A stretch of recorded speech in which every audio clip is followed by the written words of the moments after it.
sabi niya sa kaibigan, ako na tutulong, kaso ayaw ng kaibigan niya. Siya na lang sabi niya gagawa. Tapos, niya, sabi niya, sino ba kahit sa akin, sabi ng kaibigan niya, ako, sabi niya, ayaw ko, kasi, di lang tutulong. May nahanap na si, magtatanim sana siya, sasabihin niya sa kaibigan niya. Sinabi niya na ayaw nila lahat, kaya magtatanim lang sila.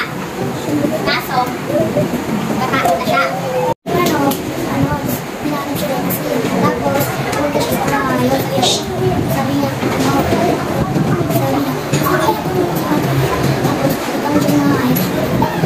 tapos sabi niya mga ayaw, tapos sabi niya, si Mano, pumunta siya sa kaibigan ng mga halo, tapos sabi niya, mga halo, may ano, tapos ayaw nila tumulong. Tapos sabi niya, siya lang mag-isa sa grupo. Tapos sabi ng kaibigan niya, halo, gusto nila kumain ng ano, mga tinatansin ng ano.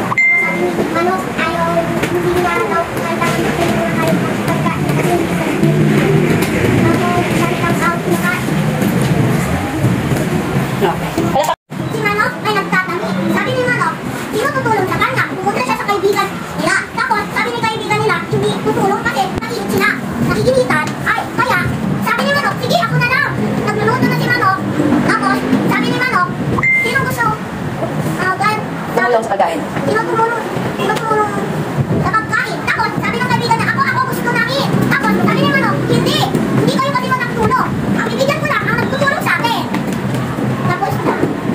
Okay, palakpakan natin si Ariel.